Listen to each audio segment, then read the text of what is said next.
Welcome back to another video. Hope you are having a great day. And today we've got here the iPhone 16 Pro Titanium Black 256 gigs version. Is it worth it? The upgrade is the answer that we are going to try and answer on this video. And one of the things that I already did was to test out the cameras, not by the specifications, but recording on casual usage. So I'm going to share with you and try to find out if this is a solid upgrade or not. And if you are watching this video on your Windows 10 or 11 computer and you still haven't activated and can't even edit your desktop icons, don't forget to check out Cdkeysales.com, where we can find budget official OEM keys at an affordable price, and with the coupon code that you can see on screen and down below on the video description, it will get even cheaper. And besides Windows 11 Pro, if you are looking for Windows 10 or even an Office suite that we can aggregate directly to our Microsoft account, you can use the same coupon code, which will give you the best price possible at this moment. So just in case, the link will be down below. And starting with the cameras, the iPhone 16 Pro has a main camera of 48 megapixels, 4K up to 120 frames per second, a ultra-wide with 48 megapixels, which was improved, and a telephoto 12 megapixels that will do up to 5 times zoom, and a 12 megapixel front face camera. Front face camera, 4K, 12 megapixels, 4K 24 frames per second indoor, and we will check out with less lighting. But I was expecting before the presentation that it would get a revamped to 48 or 50 megapixels, but it did not. Not that it means that it has a bad image quality, but it would be great to see an update or an upgrade to the front face camera. Now let's check out here without these two lights. With less light, what results will we get? 4K 24 frames per second. Now let's close this one right over here, completely dark, just the LEDs at the back, so I can see noise here on the screen. Not really sure after the processing, but let's open it up, and a great job, I would say. It's not a lot of sun today, cloudy, and HDR, great. Now, one of the things that I was noticing before is it my impression or the front face camera is not doing a great job in terms of stabilization? And I haven't seen on the big screen, only here on the phone screen, but I do notice that it jiggles a little bit, and it might be only my eyes, but it looks that it's not as good as the previous versions. Here it's blowing the image and it's getting back. It's a tough, but doing a better job. But okay, so 24 frames per second still. Now changed to 4K 30 frames per second, doing exactly the same kind of movements, just stretching my arm with a mini tripod. And now 4K 60 frames per second. And honestly, on the screen, I don't see any major difference. So main camera, 48 megapixels fusion camera, and at this moment recording with the same lighting conditions that we did with the front face camera. So I do expect to have a bit more in terms of detail on the video. Now let's do something quick, which is to remove this light and this one right over here. So only one light, and see how it behaves in low light conditions, just in case you want to have this phone for your content creation. And right now let's turn off this one completely, so no light at all, so that we can compare with the front face camera. And right now let's open it up and let's go outside and see the job that it does in terms of HDR and so on. Also, one of the things I'm really curious was that when testing the front face camera, the stabilization was not, at least on the screen, what I'm used to on mobile phones, your iPhone or others that we have tested. And here it looks like on the front face camera that it was jumping. Now it might be only on the screen, but it might be that something is not 100% perfect. Hopefully here, in terms of stabilization, we will get a better job. And in terms of HDR, just jumping right over here, getting a lot of light there, and see how it works. So at this moment, 24 frames per second, 4K, and now with 60 frames per second, 4K. Not that we would see a lot of difference from 30 to 60, at least in this kind of recording. But one of the great things is that now we have the capability of recording 120 frames per second 4K. And this is it, 120 at 4K. Now, once again, this is not the kind of footage that we would notice that everything would be a lot more smoother, but we have the option if we want to slow down any action that we are recording, then that will be great at 4K 120 frames per second. 4K 24 frames per second on the ultra-wide lens, which was upgraded to 48 megapixels, and I'm really expecting to have a much better image quality than what we had in the past, because this is great for those that want to create content such as this. We don't want to worry about what's behind us, and we don't want to worry about ourselves on the frame. Now this is low light, and let's turn it off completely to see what we get in terms of noise. And now opening the door and going outside like this to see the HDR working, which with my hopes or my expectations are really high. Now this is great to do this kind of content where I want to show myself on the frame without occupying half of the screen, but at the same time showing a lot of the area, like everything on my backyard completely disorganized. But this is the idea, and my expectation is high in terms of image quality, but I will see right now, which is when you are seeing as well. Is it worth it or not, the new ultra wide? And a really cool thing that we can do on the app photos is that if I record, for example, 4K 120 frames per second, now I can adjust on the phone. If I want to select, for example, 60 frames per second or 30 or 24, we can, which is really cool.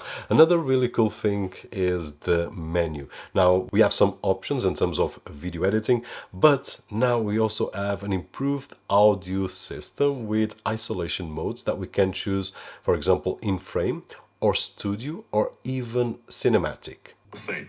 Uma coisa que eu sei é, este modelo é o de 256 GB, estarmos a gravar a 4K, 120 frames por segundo, 256 mínimo, e mesmo assim, sabes aqueles discos que eu já fiz análise, eu vou tentar deixar um link lá em baixo, discos externos para iPhone ou para outro telefone qualquer, por USB tipo C, talvez venha ajudar e não esvaziar completamente a carteira. So it was in Portuguese, but it really shows one of my favorite features, which is the audio improvement of the microphones. Now, it also has a lot of improvements thanks to the iOS 18, which has, besides some that we will share in more detail, one which is really cool, and it's called Better Late Than Ever. Now, at this moment, if I want to put in any app on any place of the screen, I can. So if I want to drag it to the end of the screen without having to fill up all the screen like we did, we can, like the Android users as ourselves, because I also use Android. Now we are a little bit more free to customize our screens. And although it's really simple, it's a really cool feature, and I love it on Android, and I also love it on iOS. The iPhone 16 Pro has a 6.3 OLED display with 120 Hz refresh, or up to a really small bezels, and comparing with other phones like we have seen, like the Google Pixel 9 Pro for example, the difference is non-noticeable or non-existent, not really sure yet.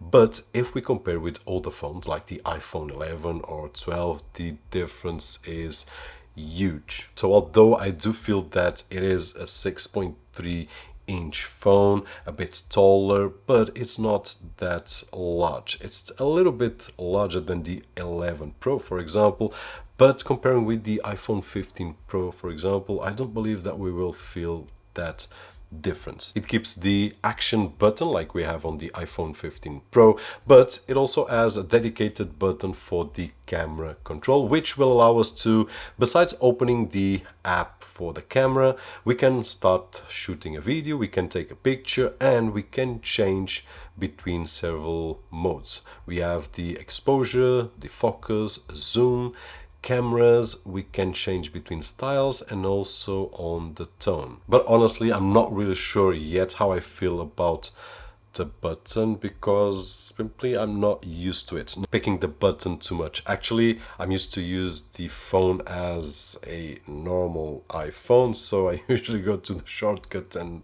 bam. But let's see. It has the new CPU A18 Pro, 6 cores on the CPU, 6 cores on the GPU. In terms of performance, if we compare with the iPhone 15 Pro, it has 15% more performance. If we compare with the iPhone 14 Pro, it has 30% more performance. 13 Pro, it has 40% more performance. And 12 Pro has 60% more performance. Now, I do have here on the desk a 11 Pro, which I'm not really sure about the numbers, but I would say that 65-70% less performance than the iPhone 16 Pro. But a fun fact is that if you ask me, do you miss any kind of performance on your daily usage with a iPhone 11 Pro? I have to say no, simply because the tasks that I do with this phone and that I will do with this one and all the other phones that I use on a daily basis is opening, closing apps, answering emails, and using apps that are non-demanding in terms of the GPU and the CPU. I usually don't play any kinds of games. I do take advantage of the video quality, of the picture quality, but that's about it. And I'm almost answering the last question, which is it worth it, the upgrade? Now, one of the things that I saw in the presentation was Apple Intelligence, and honestly, I'm a bit disappointed because although it looks like it has a lot of improvements and a lot of cool stuff, it's not here yet. And according to Apple, it's only coming at late 2024 and in English. I'm Portuguese, I live in Portugal, and although I do speak English and I use everything in English, it will only roll out to my language, I don't know when, 2025, 2026. So it's a bit disappointing. So I think that Apple is still not ready for everything that they have planned, but they don't want to get left behind without anything on the AI world. So they said, hey, this is it, Apple Intelligence, but you will have to wait for a few months. It has an improved battery, and in terms of the wireless charging is also now faster. In terms of the charging via the cable is the same. The interior design looks really awesome. I didn't open mine obviously, but according to Apple's presentation, it's really cool, and it will be able to cool down the phone a lot better, which will improve roughly 30% in terms of performance, and this obviously in terms of gaming, in terms of intensive tasks, in terms of 4K 120 frames per second recording long videos ProRes to an external SSD. So I do imagine that we will have a lot better performance without any kind of thermal throttle in terms of heavy duty tasking. So is it worth it upgrading to the iPhone 16, 16 Plus, 16 Pro or 16 Pro Max? And in my opinion, I would say that if you have the iPhone 15 Pro, for example, upgrading to the 16 Pro, personally, I can't justify that upgrade unless you have money burning in your pockets and you want the latest and greatest. Then yeah, iPhone 16 Pro, it's a beautiful machine, it's a great machine. But so it is iPhone 15 Pro, and it's not outdated in my opinion. On the other hand, if you have iPhone 14, 13, 12 or 11 Pro, then probably, yeah, you will feel a huge difference. I did felt a huge difference from this phone to this phone, especially in terms of size, design and whatnot. But when I do compare with other phones that I use on my day as well, which are updated, like the Google Pixel 9 Pro, for example, I don't feel that much of a difference. So on the Android side or on the iOS side, I don't see the need to upgrade from one year to the other unless there is a huge update, which is not the case. So I would say that if you still have a phone with a lightning cable, then yes, upgrade it. If not, wait probably for the iPhone 17 and you will have a better incremental upgrades. That being said, hope that the video was helpful in some way, and if it was, don't forget that usual thumbs up right over there, which is really appreciated on this side of the screen. My name is Roberto Jorge, and as always, I'll see you on the next one.